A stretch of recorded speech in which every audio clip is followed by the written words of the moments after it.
வணக்கம் மக்களே, welcome to the ஃபென்சர் show. இன்னைக்கு சொல்ல நம்ம பார்க்க போறது ஜாக்பாட் அப்படின்ற ஒரு இங்கிலீஷ் மூவியோட ரிவ்யூ.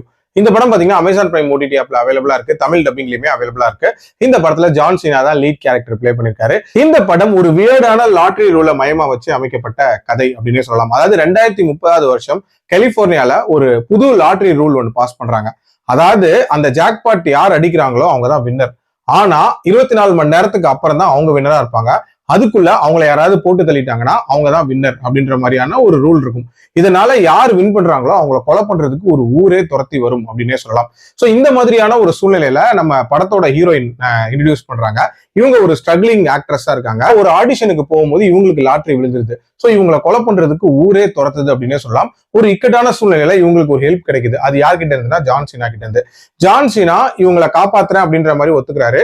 ஆனா 10% ஆஃப் வின்னிங் அமௌண்ட்டை அவருக்கு கமிஷனா தரணும் அப்படின்ற ஒரு டீல போடுறாரு. அதுக்கு ஹீரோயினும் ஒத்துக்கிறாங்க. சோ இதுக்கப்புறம் ஹீரோயினுக்கு என்னென்ன மாதிரியான ஆபத்துகள் வருது, அதுல இருந்து எப்படி ஜான் சீனா காப்பாத்துறாரு அண்ட் டுவர்ட்ஸ் தென் பொழைச்சாங்களா இல்லையா அப்படின்றத அந்த படத்தோட கதை. இந்த வியர்டான லாட்டரி ரூல் தான் இந்த படத்தோட தீம் அப்படின்னும் போதே ஒரு விதமான இன்ட்ரெஸ்ட் ஆட்டோமேட்டிக்கா கிரியேட் ஆச்சு. அதுக்கு ஏத்த மாதிரி ஃபர்ஸ்ட் சீனுமே ரொம்ப இன்ட்ரெஸ்டா வச்சிருப்பாங்க. ஒரு நபர் ஜெயிப்பாரு, அவரை ஊரே துரத்தும், கடைசியா அவருக்கு என்ன ஆகுது அப்படின்றது ஒரு மாதிரி இன்ட்ரெஸ்டிங்காவும் அதே மாதிரி ஒரு விதமான டார்க் ஹியூமராவுமே இருந்துச்சு அப்படின்னு சொல்லலாம்.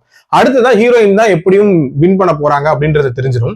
சோ ஹீரோயின் வின் பண்ணதுக்கு அப்புறமாட்டு அவங்களுக்கு நடக்கக்கூடிய அந்த இனிஷியல் சீன்ஸ் அப்படின்றதெல்லாம் இன்ட்ரெஸ்டிங்கா இருந்துச்சு. அண்ட் ஜான் சீனாவோட இன்ட்ரடக்ஷன் அப்படின்றதுமே நீட்டா இருந்துச்சு. அண்ட் டியூரேஷன் வைஸ்மே ஒரு மாதிரி less than 2 hours சொல்லி முடிச்சிருப்பாங்க. பட் பிரச்சனை என்னன்னா ஹீரோயினை துரத்த ஆரம்பிப்பாங்களா, அதுக்கப்புறம் ஒரு விதமான கேஸ் ஒன்னு பில்ட் ஆகும். அந்த கேஸை காட்டின விதம் அப்படின்றது ரொம்ப ரொம்ப கிளம்சியா இருந்துச்சு அப்படின்னே சொல்லலாம்.